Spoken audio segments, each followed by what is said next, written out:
सत श्री अकाल जी दोस्तों। अज ही चीफ मिनिस्टर भगवंत मान जी का बयान तुसीं सारिਆਂ ने पढ़िया होना कि वो अपने जर्मनी के फेरे च उन्होंने ये बयान दिता कि BMW ऑटो मैन्युफैक्चरिंग प्लांट अपना ऑटो कंपोनेंट्स के इत्थे मैन्युफैक्चरिंग यूनिट सैटअप करन लगे और अज ही BMW ने ऑफिशियली इस गल नूं डिनाई करता है कि साडा प्लांट च नहीं चलता, पंजाब च असीं कुछ नहीं है कर।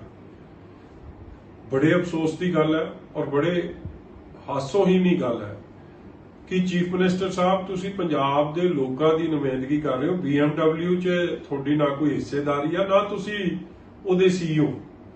जे BMW ने इत्थे इन्वेस्टमेंट करनी है, प्रोटोकॉल डिमांड्स कि BMW बयान दिंदा, तुसीं लोकां नूं मिसलीड करके एक बयान दिता और उहदी पोल शाम बहिंदियां बहिंदियां BMW ने थोड़ी भी किरकिरी करती, सरकार की भी किरकिरी करती। और मैं एक पंजाबी होने के नाते महसूस करदा कि सानू सब पंजाबियों नूं भी थोड़ी हरकतां करके नमोशी का सामना करना पिया।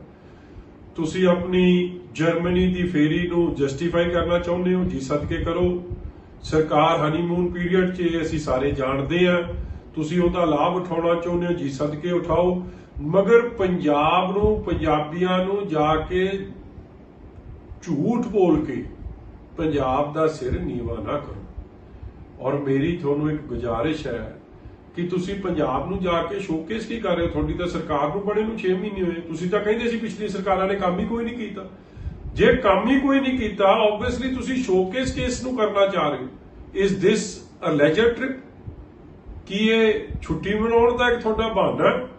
क्योंकि मैनू पूरी जिन्नी सानू इस गल दी मैं महसूस करदा समझ है कि तुसीं केवल ते केवल अज जो शायद पहली बारी इतिहास च होया कि किसी मुख मंत्री नूं इहे जी नमोशी का सामना करना पिया कि पहली इन्वेस्टमेंट अनाउंस की और उसका खंडन BMW प्लांट ने आप करता है। इसलिए कृपा करके ये कोई PR एक्सरसाइज नहीं है, ये कोई चोर नहीं चल रही।